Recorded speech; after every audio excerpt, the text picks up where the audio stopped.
Hi, everyone. I have the honor of introducing our keynote speaker, David Bruck. Speaking as Professor Peppers did of Heroes, Professor Bruck is one of mine. When I first met him at my admitted students weekend, Virginia had not yet abolished the death penalty, and he shared with me as an aspiring public defender his efforts to beat the death penalty into submission. Then, and each time I've sought advice since, he has instilled in me that all human beings, no matter what they've been accused of, deserve life, dignity, and until our system changes, excellent advocacy. In 2020, after 16 years as director of W&L's Virginia Capital Case Clearinghouse, David Bruck left W&L to accept appointment as lead counsel for Ramzi bin al-Shibh, one of 5 alleged 9/11 conspirators who is now charged with capital offenses before a military commission in Guantanamo Bay, Cuba. Before coming to W&L in 2004, Bruck practiced law in South Carolina for 28 years, specializing in defending clients facing the death penalty at appellate and trial levels. And he has served as a public defender, as the South Carolina State Appellate Defender, and since 1992 as part-time Federal Death Penalty Resource Counsel, assisting court-appointed lawyers in federal capital cases throughout the United States. Before his current assignment at Guantanamo Bay, his capital trial clients have included Susan Smith, Johar Tsarnaev, and Dylan Roof.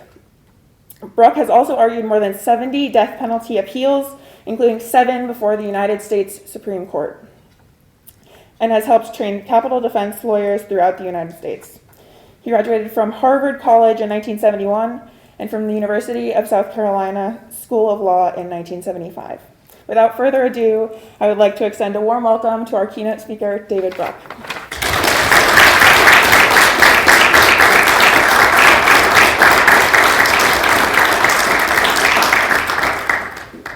Well, thank you, Simone, for that really nice introduction, and good to see you. So this conference is about Virginia having abolished the death penalty, or that's the occasion for it. I admit I didn't see it coming. When a few of the small group of anti-death penalty organizers started saying that there might be a path to abolition in Virginia in 2021, I knew better. Abolition doesn't happen suddenly. Successful campaigns to abolish the death penalty in recent years have followed a gradual and ragged trajectory, slowly gaining legislative support in state house committees and on the floor of state assemblies and state senates, and gradually narrowing the margin of defeat each year until Virginia had been executing people for more than 400 years. In modern times, it had killed more prisoners than any other state besides Texas, and it had done it faster than anyone. Why would Virginia, of all places, be ready to abolish the death penalty so swiftly? Well, 2021 would prove to be only the latest in my long series of failures to see what was going to happen next. I started law school in the fall of 1972, less than 2 months after the Supreme Court had abolished the death penalty, or so I thought, in Furman versus Georgia. Furman was good news, of course, but I have to confess that as I started out as a 1L in South Carolina, a state I had picked because it was such a target-rich environment, I had a rueful sense that I had arrived too late and had missed out on the action. The great legal and moral battles of the mid-20th century for civil rights, to stop the Vietnam War, to bring some measure of fairness to our criminal courts and prisons, all those battles already seemed to have been fought and won. All that was left for my generation would be to smooth out the rough edges in a legal system where racial equality and simple justice had become the conventional wisdom. I blundered, in short, into a boring career in a boring profession. To be sure, just 7 weeks after I was admitted to practice as a public defender in Columbia, South Carolina, the Supreme Court reauthorized the death penalty in Gregg versus Georgia. And just 4 years after that, and 3 years after the South Carolina legislature had photocopied Georgia's death penalty statute sentencing procedures into law, I decided that I would set myself up as South Carolina's resident expert on defending capital cases. No matter that I'd never actually defended a capital case myself, in 1980, neither had hardly anyone else. And I knew I could do a better job than the handful of untrained and unmotivated lawyers whom the courts had appointed to handle these cases so far, at a statutory rate of $10 an hour and a cap of $750 per case. Surely the country wasn't serious about bringing back the death penalty, an institution that seemed to me then as anachronistic as whipping posts and segregated drinking fountains. All this latest Dark Ages throwback needed was some good swift kicks by a few dedicated lawyers like yours truly. And after 2 or 3 years, that would be that. Well, it didn't work out that way. Along with a small number of lawyers, including John Bloom, who you heard from earlier today, and the very first few mitigation specialists, I devoted the next decade to an increasingly forlorn campaign against the death penalty. Meanwhile, public support for execution surged above 80%. Politicians of both parties outdid each other in posing as death penalty advocates. Judges and juries sent thousands of prisoners to the nation's death row. And the pace of actual executions steadily accelerated as the Supreme Court, on which we pinned all our hopes, largely stepped out of the way. By the time I was invited to give a talk about my work to a group of law students in the fall of 1990, the litigation campaign that I had joined with such naive confidence 10 years earlier seemed irretrievably defeated. So I had to ask myself whether it made sense for anyone else to devote their legal careers to this seemingly hopeless cause. Perhaps a little self-servingly, my answer was yes. I admitted that part of the reason was just a feeling I had ever since I was very young, that all of us humans are huddled at the edge of the same cliff and we ought not to be pushing each other off. But by then I'd also come across a few paragraphs from Alexis de Tocqueville's Democracy in America that had clarified something else about the death penalty. Tocqueville came to the United States in 1831 to survey and report on the American criminal justice system, which he regarded as much less cruel and punitive than that of his native France. Searching for an explanation of this contrast, Tocqueville found it in America's democratic, egalitarian civic culture.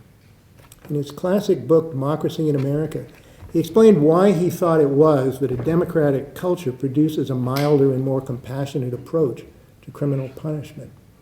I'm going to read you what he said. When all the ranks of a community are nearly equal, as all men think and feel in nearly the same manner, each of them may judge in a moment the sensations of all others.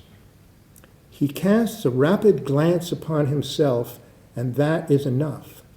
There is no wretchedness into which he cannot readily enter, and a secret instinct reveals to him its extent. In democratic ages, men rarely sacrifice themselves for one another, but they display general compassion for the members of the human race. They inflict no useless ills, and they are happy to relieve the griefs of others when they can do so without much hurting themselves. They are not disinterested, but they are humane. Tocqueville then went on, and this is really what struck me, to offer an ironic proof that America's democratic culture was the root of the singular mildness, as he called it, of American penal practices. It was the cruelty with which Americans treated their black slaves. Restraint in punishment, he wrote, extends as far as our sense of social equality and no further. Quote, the same man who is full of humanity toward his fellow creatures when they are at the same time his equals becomes insensible to their affliction as soon as that equality ceases. That insight seemed just as true in 1990 as it had been in the heyday of American slavery. Cruel punishments are marks of unequal societies. And what could be more cruel than telling someone that putting him in a cage forever is not going to be enough. So he has been scheduled for obliteration and then slowly following through. That explains why the regional borders of the modern American death penalty so closely match those of slavery, of lynching, and of legal segregation. That's also why authoritarian leaders and regimes throughout the world rely on the death penalty, and also why new democracies abolish it.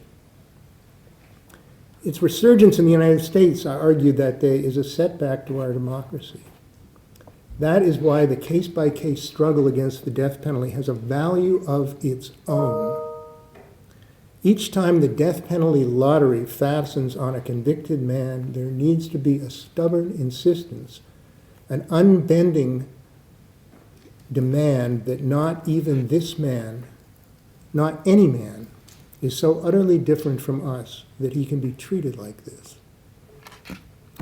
Fast forward another 12 years.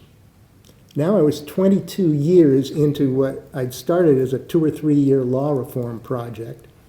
In the spring 2002 semester, W&L kindly invited me here for what was supposed to be a 1 semester visit and asked me to deliver a lecture at some point before I went home. So I decided I would revisit my 1990 topic. For a graduating law student looking to make a difference in the world, was joining the legal struggle against the death penalty a good choice to make? Did the death penalty still matter? Now, by 2002, things had gone from bad to worse. The death penalty was still one of the things that most Americans agreed on. They were for it. New death sentences had exceeded 300 in each of 3 consecutive years between 1994 and 96. States were executing between 65 and 100 people, nearly 100 people each year. And Congress and the Supreme Court had worked together to dismantle many of the legal protections against arbitrary, discriminatory, or erroneous executions. It had become clearer than ever, moreover, that the incidence of the death penalty in America was dictated by 2 arbitrary factors. The death penalty flourished in those states, and even in individual counties within states, most affected by histories of slavery and legal racism, and in those that did not reliably provide capital defendants with adequate defense counsel. The second of these risk factors for execution, the undeniable fact that many hundreds of Americans were being sentenced to death and executed not because they committed the worst crimes, but because they had the worst lawyers, was the legal profession's direct responsibility. So it seemed to me in 2002 that this was not a struggle we could give up on, no matter how bleak the outlook might seem. And even then, there were signs that change was coming. By 2002, new death sentences had declined by almost 50% since its 1996 record of 315. Public support, though still high, had dropped by about 10 points, and the news media had begun to focus on exonerations of death row inmates, some thanks to defense lawyers' last-minute discoveries of DNA or other evidence that proved their client's innocence. For millions of people, the death penalty was beginning to acquire a little moral complexity. That could have been me, once signified only a simple duality, the subhuman killer and his innocent victim. But as the exonerations piled up, now the prisoner on death row might turn out to be a victim too. And where government's capacity for error once seemed to threaten only crime victims by failing to protect the public against dangerous criminals, now it was seen to endanger the wrongfully prosecuted and convicted as well. It would be 5 more years before the first state, New Jersey, took the step of abolishing the death penalty. But the 2004 presidential election offered some little noticed evidence that something had shifted. In 1988, Governor Michael Dukakis's lackluster answer to a question about the death penalty during a debate with then Vice President George Bush was one of the defining moments of the presidential campaign. 2004, the Democrats nominated another Massachusetts politician, John Kerry, with a long record of opposition to the death penalty. But George W. Bush, who had presided over more executions in Texas than any other governor in American history, never raised the issue. That dog that didn't bark suggests that by 2004, Karl Rove and his Republican political strategists had determined that the issue simply no longer helped them and might indeed even hurt. If more evidence were needed, Tim Kaine's 2005 race for governor in Virginia provided it. Kaine had not only opposed the death penalty, but as a lawyer he had represented death row inmates in habeas proceedings and had publicly lamented his client's execution. His opponent, Virginia Attorney General Jerry Kilgore, ran a series of emotional TV spots featuring tearful family members of capital murder victims declaring that Kaine could not be trusted to enforce the death penalty. The ad campaign not only failed to weaken Kaine's candidacy, but was widely thought to have backfired and contributed to Kilgore's defeat. And I don't know of another election campaign since then that has featured support for the death penalty or an opponent's opposition to it as a major theme. Even this past fall, when Virginia Republicans ran a statewide campaign festooned with law and order rhetoric, they didn't mention Democrats' very recent abolition of the death penalty as a reason to vote against them. After many years as a reliable hot-button issue in American politics, the death penalty has almost disappeared and shows very few signs of a comeback. Although here I have to give a shout out to Dan Goldman, Washington and Lee and DC 3, class of 2011, who stood in the breach just this week to help persuade Virginia Senate Democrats to vote down an effort to restore the death penalty for murderers of police officers. Nice work. Much attention will be paid at the symposium tomorrow to the importance of the capital defender offices in moving Virginia from its status as the second deadliest and fastest of executing states to abolition. The CDOs were surely part of the reason, and perhaps the largest part, of the explanation for the 10-year pause in new death sentences that set the stage for abolition in 2021.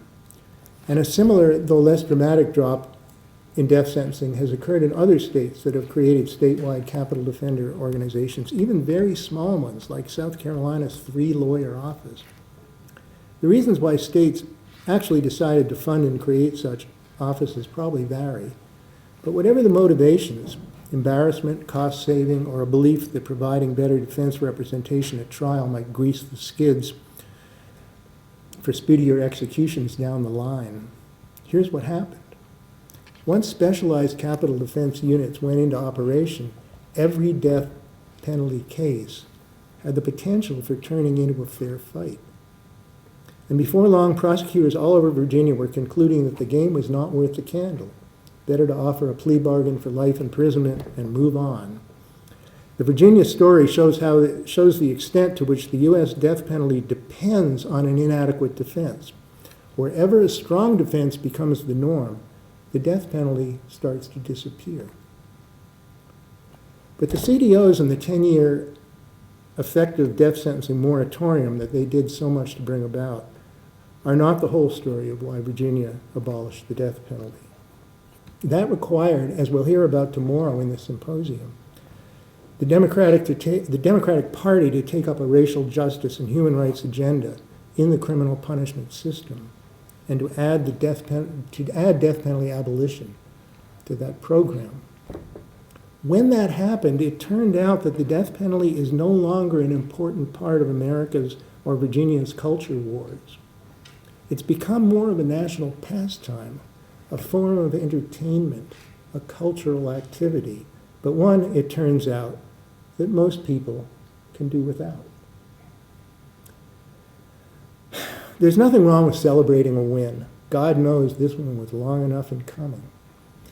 But those of us who engage the death penalty as lawyers have to admit that, on average, we got to travel in the VIP lane.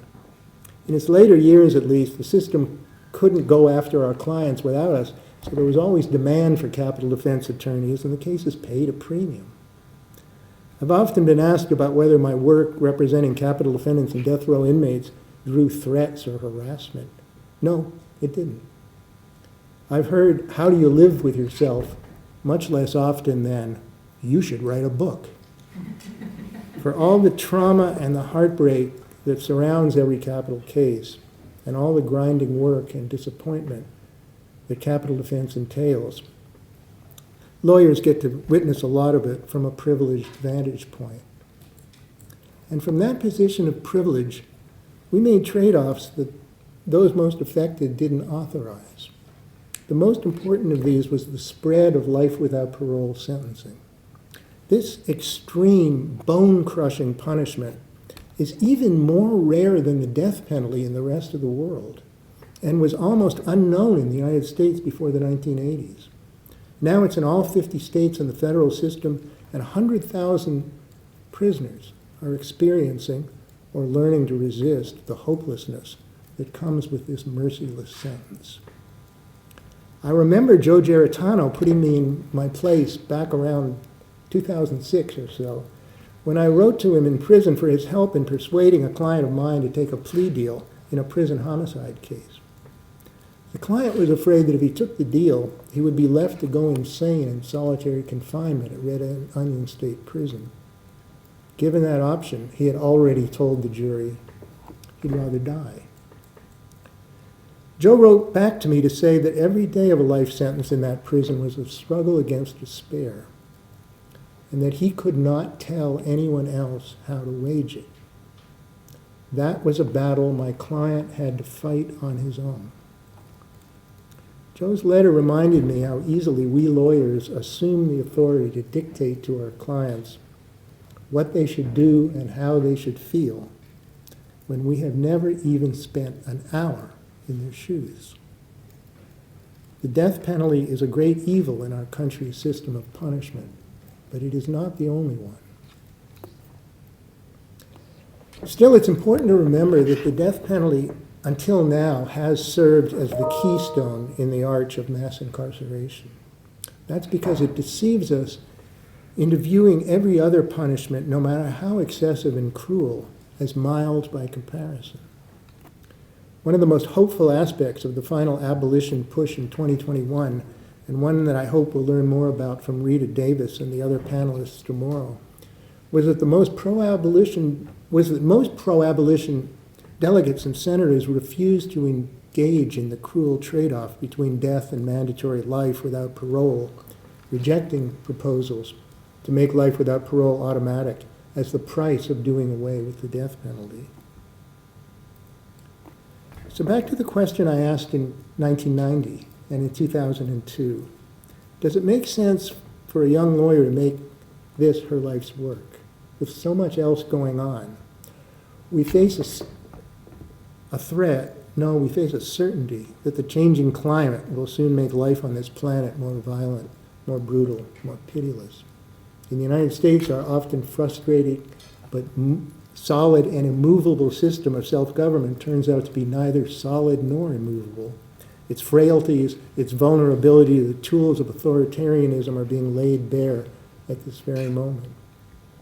Voting rights, majority rule, racial equality, women's self-determination, the authority of the federal government to manage the people's business, even in times of dire crisis, they are all up for grabs now. In the midst of this, does the death penalty even matter anymore?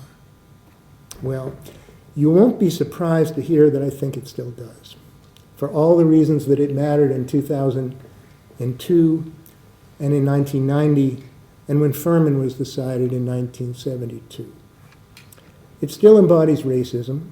It denies the equality and the worth of every human being.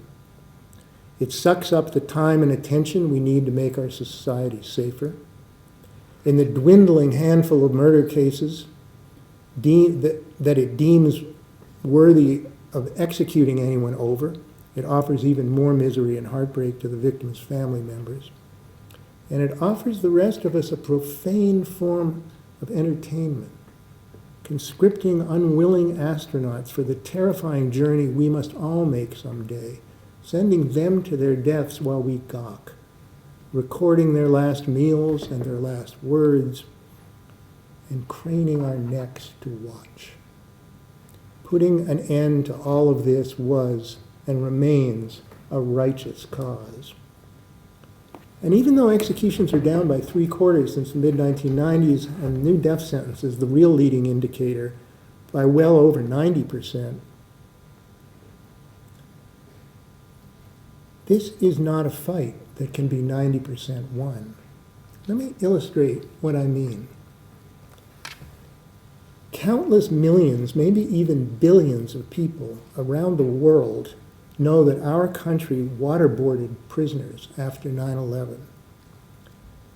But how many people realize how many prisoners suffered that particular torture? The answer is 3. 3 people, total. What matters isn't the number of victims, but that our country did it at all, and that no one, high or low, has ever had to answer for it. In the same way, the United States will either continue to be a country that executes or it will stop. Fewer executions are not a middle ground. They are just even harder to defend, because 5 or 10 executions in a year in a country with 20,000 murders can't even be rationalized as having anything to do with crime control or doing something for victims. It's just performative human sacrifice. So this is a fight that must continue to the end. But let's be honest about the movement's limitations and about how much will remain to be done once the death penalty is gone. When a student asks for my advice about how to find work that will make a difference, I've always said, go where the need is. Today, that does not only mean continuing the fight against the vestiges of the death penalty. It also means challenging mass incarceration and the insidious ease with which our legal system marks young people, especially young people of color, with criminal records that will disable them for the rest of their lives.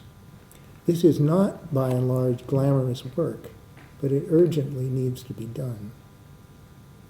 Virginia abolished parole in 1995, so with some exceptions, its parole board only gets to consider the fates of middle-aged and elderly prisoners who have been locked up ever since the early 1990s, or the 1980s, or the 1970s.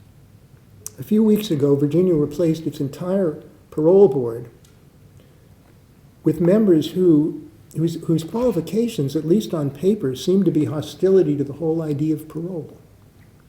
The fight is on for the very idea of a second look, for the need to think again, even after 25 or 35 years, about whether someone really needs to be in prison forever. Just to struggle back to where Virginia was on this issue a year or so ago will require going into the prisons, meeting the aging prisoners who have been caught up decade after decade in our politicized war against the incarcerated, and make their stories known. How to build a practice or a living doing that? I don't know. I do know that there are far fewer lawyers engaged in this issue now than have been fighting the death penalty in recent years.